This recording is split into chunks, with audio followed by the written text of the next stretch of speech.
usted que en nuestro Cusco tenemos más de 2000 personas que se autoidentifican como parte del pueblo afrodescendiente? Pues sí, hoy día 31 de agosto conmemoramos el Día Internacional de la Población Afrodescendiente, recientemente instaurado por la ONU desde el 2021. Les invitamos a ver tres videos, tres historiadores. Primero nos acompaña Leo Garófalo, después Isabel Palomino y finalmente comenta ambos videos la historiadora Ángela Concha. Conversemos, háganos saber sus comentarios a raíz de la población afrodescendiente en los Andes. Soy Leo Garófalo, historiador de Connecticut College, y les agradezco a los organizadores de este evento la invitación de participar con ustedes. Llevo años investigando las historias de gente en movimiento en la época colonial, sean migrantes indígenas que poblaron a Lima y Cusco y sus mercados, o gente de la diáspora africana que llegaban a Iberia o a las Filipinas cruzando el Pacífico. Ahora último, he estado buscando documentos históricos para entender mejor la historia de los afrodescendientes en la ciudad de Cusco y sus alrededores y zonas productivas para los años entre los 1530 hasta 1650. Hoy les puedo ofrecer algunas observaciones basadas en esas investigaciones realizadas en Cusco, Lima, Sevilla y Madrid. Por ejemplo, en los archivos como el Archivo Arzobispal de Cusco, el Archivo Original de Cusco y el Archivo General de Indias en Sevilla. Primero quiero subrayar la temprana llegada de los africanos y afrodescendientes al Cusco y sus alrededores. Llegaron junto con los españoles y sus numerosos aliados indígenas de los Andes, y los miles de gente esclava traída de Nicaragua y el Caribe, también gente indígena. Entre los que recibieron una porción de tesoro extorsionado de Atahualpa en Cajamarca fueron un pregonero negro, que recibió pago como soldado de pie, y un soldado de caballo. Ambos eran libres, y el segundo llevaba consigo una mujer esclava, una indígena de Nicaragua. También sabemos de una negra llamada Margarita, quien acompañaba a los huestes invasores y fue liberada en Cusco por su amo, por haberle salvado la vida en el camino. Son casos ilustrativos de los muchos encontrados en los documentos que han sobrevivido a nuestros días. Es importante notar la variedad de origen y estatus de la gente africana que llegaban a Cusco en estos primeros 10 o 30 años de la presencia española en el Cusco. Entre ellos había gente nacida en África, gente nacida en Europa y el Caribe.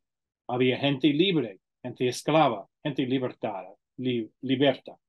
Representaba la diversidad que encontramos en la diáspora africana de la época y del mundo atlántico, un Atlántico negro. Desde ese principio habían entre ellos gente que jugaba en una variedad de papeles en la invasión y la temprana sociedad colonial. En adición a los soldados y esclavos de servicio doméstico mencionados ya, habían una variedad de artesanos, exmarinos y arrieros. Guaman Poma y el historiador John Lockhart, ambos hablaban de la participación negra en la fundación y recreación de una sociedad hispana en los Andes. Y ambos son confirmados en esas opiniones por los documentos. Como los conventos, la gente africana ayudaron a los españoles a asentarse en los Andes y asociarse con gente indígena. En ese sentido, hay paralelos con lo que pasó en México Central y el sur de Chiapas, en San Cristóbal, donde los españoles establecieron barrios de aliados indígenas que los acompañaba desde el centro de México en un círculo de protección de la ciudad. Dentro de este círculo asentaron a los afrodescendientes y el centro de todos fue construida la parte española de la ciudad. Un contraste con Cusco Y el caso del centro de México es Esmeraldas, en la audiencia de Quito, y La Yanga, en Nueva España, en la costa, donde tenemos el opuesto del conquistador negro. En ambos lugares tenemos el anticonquistador negro, comunidades de cimarrones, palenques que se formaron y se defendían, existían por décadas, llegando a firmar acuerdos de coexistencia con las autoridades españolas.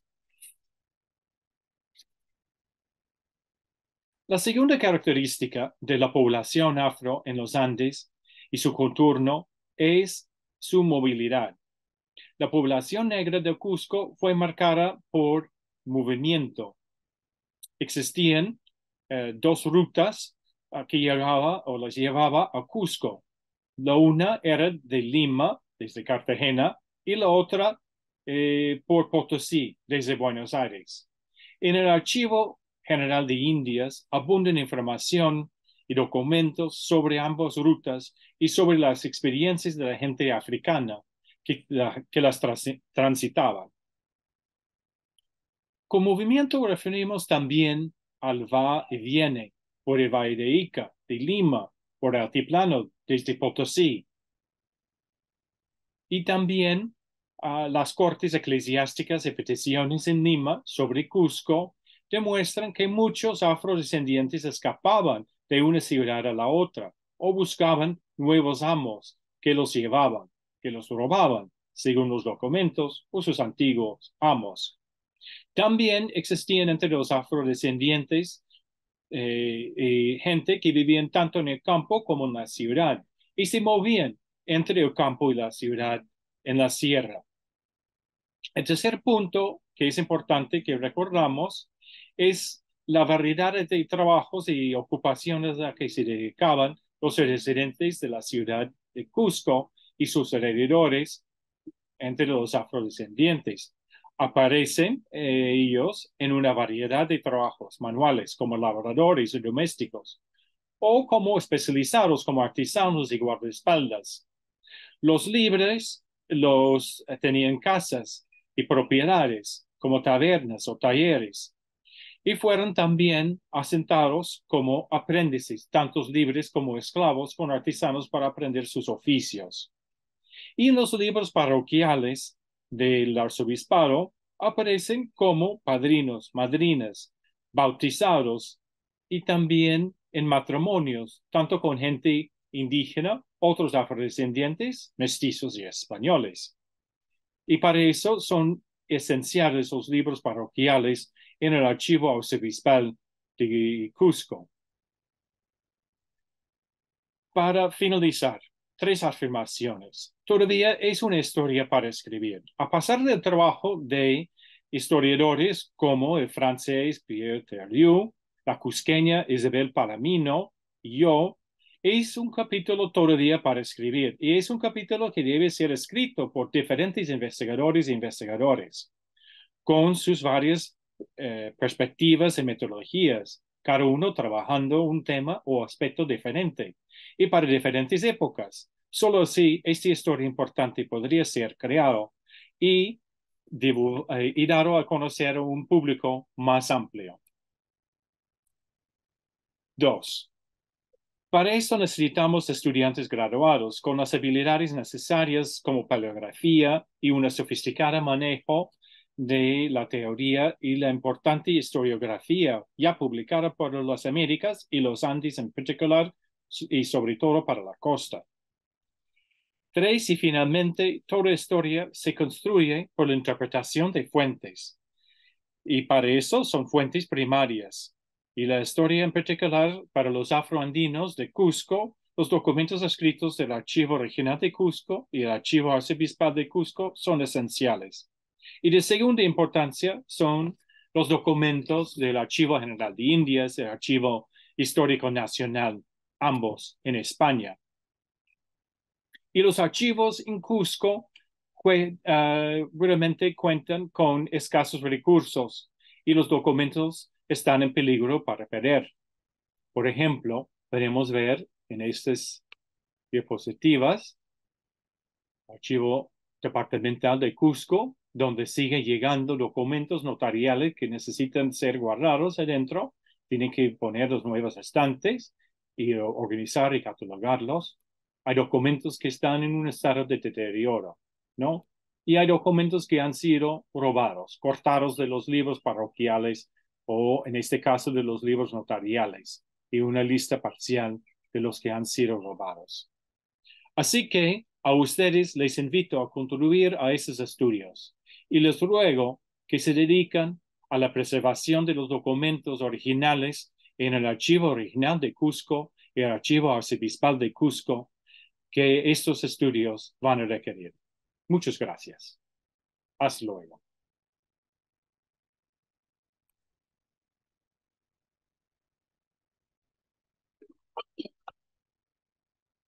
Muy buenos días con todos. En este evento que se desarrolla en el marco de la celebración de la cultura afroperuana, quiero agradecer a los organizadores por invitarme y los felicito por la iniciativa para este importante primer foro intercultural que pretende la visibilización afrodescendiente de los Andes. Aunque ha sido frecuente suponer que en los Andes no había población negra y que estos solo se encontraban en la zona de la costa, las crónicas y los principales fondos documentales de las instituciones coloniales como el Fondo Notarial, Fondo Cabildo, Intendencia, entre otros, nos revelan lo contrario.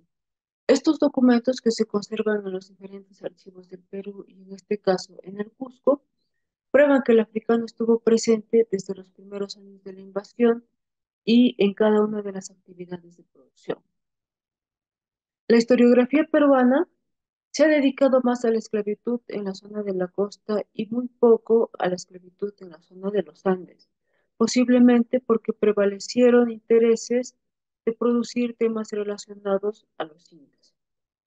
Voy a resumir un poco esta parte y por cuestiones de tiempo voy a citar algunos de los más importantes estudios pioneros que han dado luces al tema de la esclavitud en los Andes. Tenemos entonces a Frederick Bowser, que hace una importante contribución histórica a partir de sus investigaciones en archivos y explica el inicio y la expansión de la esclavitud africana en los Andes. Emilio Harterre cubre temas de la historia social del Perú virreinal 1545-1821 y revela el trato de compra y venta por parte de los indígenas y sus comunidades. Y uno de los principales pioneros estudios para el Cusco lo hace Jean-Pierre Tardieu.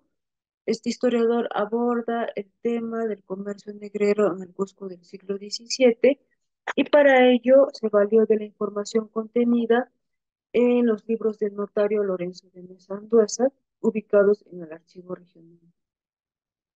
Otros importantes aportes pioneros sobre la presencia africana en el Perú son los estudios de Pablo Macera, Alberto Flores Galindo, Carlos Aguirre, y muy sobresalientes también son las investigaciones de los historiadores Maribel Larrelucea, Jesús Cosa Malón, Leo Garófalo, Francisco Quirós, Germán Peralta, entre otros.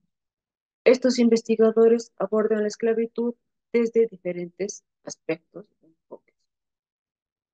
Para continuar con esta presentación que forma parte de una investigación mayor y una de mis primeras investigaciones dedicadas a la frandina en el Cusco, he dividido la exposición en dos partes. La primera es una visión general sobre el contexto histórico y en la segunda abordaré la participación de la frandina en el Cusco a partir de algunos casos que he seleccionado para esta presentación. Voy a compartir pantalla.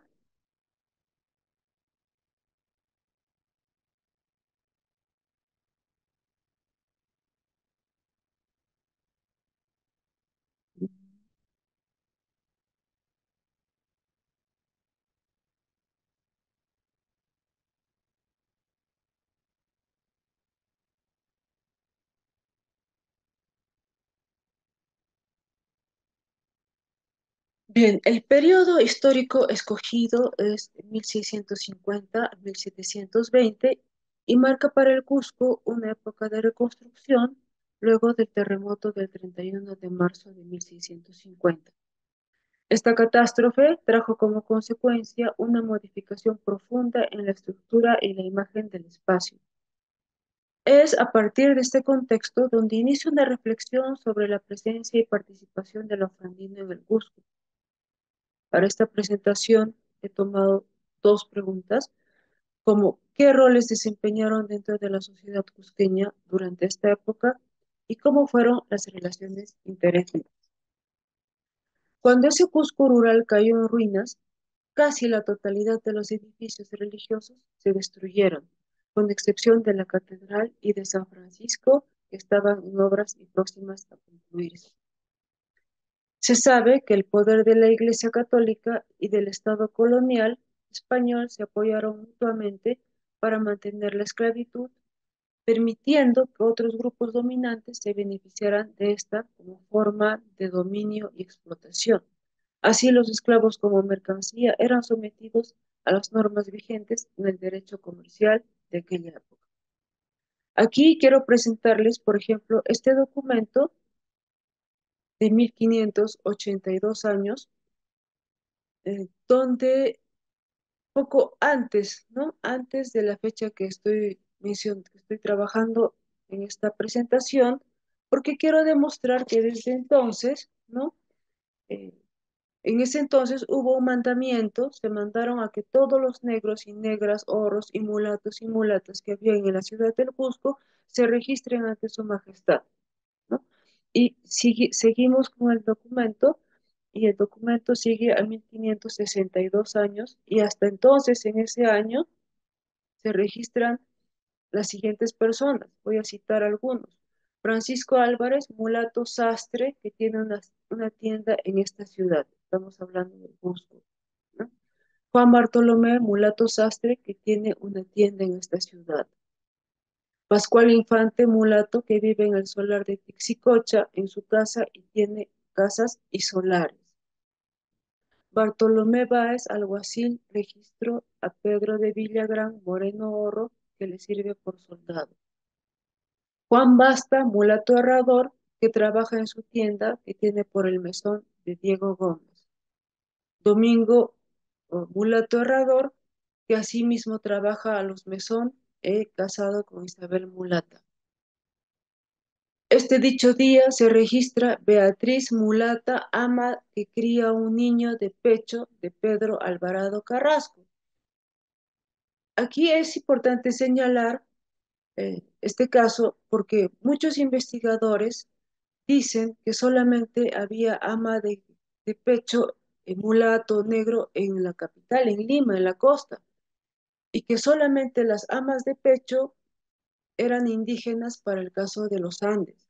Pero en este caso, ¿no? Este documento nos señala que sí había mulatas en el Cusco que se dedicaban a madres o amas de pecho. Y entonces la Iglesia Católica, sustentada también en su propio poder económico, fundamentalmente logrado a través de los recursos del obispado y de las órdenes religiosas, especialmente la jesuítica, adquirió una gran cantidad de esclavos destinados a los quehaceres domésticos.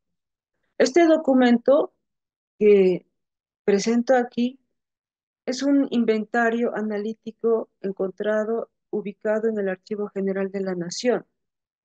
Son varios expedientes sobre importantes adquisiciones de esclavos en Lima para luego ser llevados al Cusco, en plena etapa de reconstrucción y crecimiento urbano.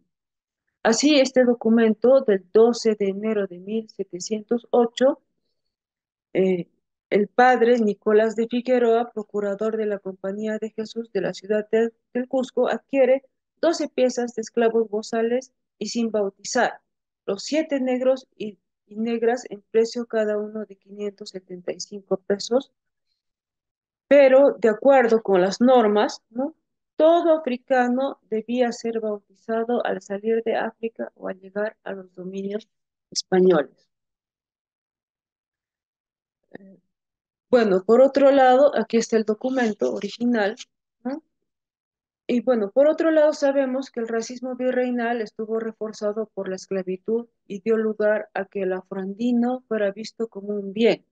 Los contratos de compra y venta refieren también una suma de datos particulares pertinentes a los interesados, como por ejemplo el sexo, la edad, la casta, la situación familiar, los signos particulares como estas marcas que vemos aquí, impuestas por los dueños para disuadirlos del cimarronaje o huida. Conocimientos artesanales también para servirse de ellos, ¿no? Para que los amos se sirvan de ellos. Por ejemplo, aquí presento este documento de venta de esclavo, ¿no?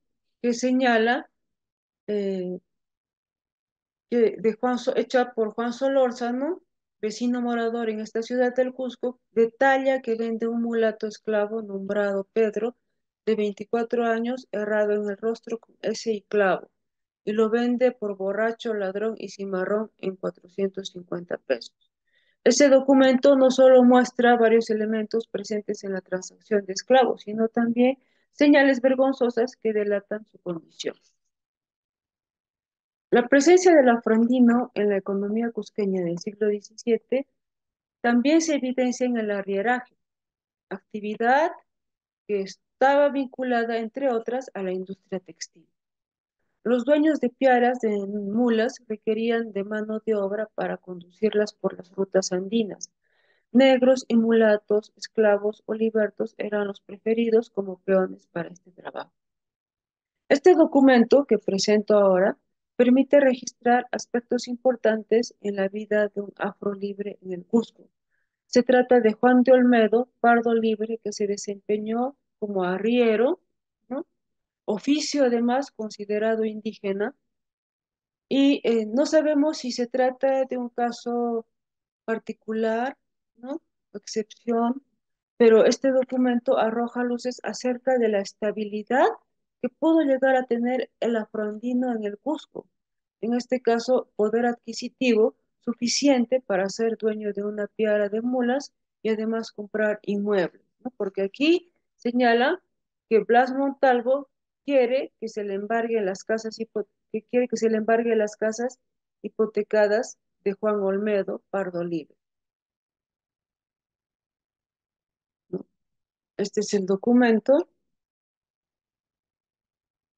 El afroandino, a pesar de las constantes prohibiciones para participar en el comercio, también incursionó en la labor de mercader, como lo muestra este documento. Esta obligación hecha por Juan Bautista de Andueza, vecino residente en la ciudad del Cusco, que se obliga a dar y pagar 160 pesos de 8 reales a Antonio Colazócar, negro mercader, vecino de la ciudad del Cusco, quien por hacer amistad y buena obra le prestó dinero. Este es el documento original, pero aún, a pesar de este tipo de casos, ¿no? Donde la amistad prevalece, también surgieron conflictos y actos delincuenciales.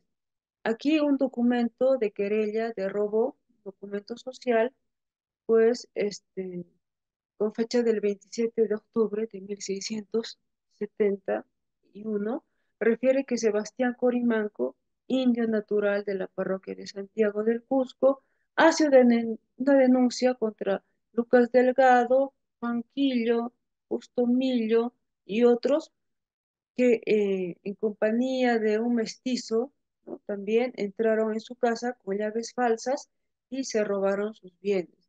En este robo se demuestran los vínculos entre individuos de diferentes castas, un negro, un mestizo contra un indio, ¿no? Y aquí tenemos el documento también original. Los afroandinos, dentro de su condición de esclavos, participaron como peones, picapedreros, herreros en algunas obras para la comunidad, como la fábrica y construcción de iglesias y posiblemente también en las casas cusqueñas, pero siempre bajo la dirección de maestros españoles y a veces algunos indígenas con alguna especialidad. Aunque todavía no se conocen artistas afroandinos en el Cusco, se sabe que estos se desempeñaron en trabajos artesanales como la herrería, la platería y en pequeña escala. Así tenemos este contrato del 2 de agosto de 1673. Es un contrato de aprendiz, un asiento de aprendiz, donde Francisco Ventura de Sanabria, negro libre, asienta a su sobrino Pedro de Sanabria, color pardo y libre, Ignacio de Herrera, o Ignacio de Herrera, maestro platero, para aprender el oficio por 4 años, ¿no? El primer año le ha de dar un vestido de estamiña, medias, zapatos, sombreros y un par de camisas. El segundo año igual, otro vestido de paño, y los 2 años siguientes otro vestido como el de arriba referido y lo que necesitare. Aquí está el documento, ¿no? Y bueno, la idea de esta presentación, me hubiera gustado hacerlo un poco más extenso, más amplio, pero tengo poco tiempo. Pero quiero indicar que la idea de esta presentación ha sido rescatar la presencia y la participación activa, las relaciones interétnicas del afroandino en esta etapa de reconstrucción. Cómo fue su participación, cómo se relacionaron entre ellos, ¿no? Y podemos concluir también que quizás gracias a la reconstrucción de la ciudad que generó más documentación, eh, que generó posiblemente más documentación, se hizo posible la presencia de los africanos y afroandinos en el Cusco.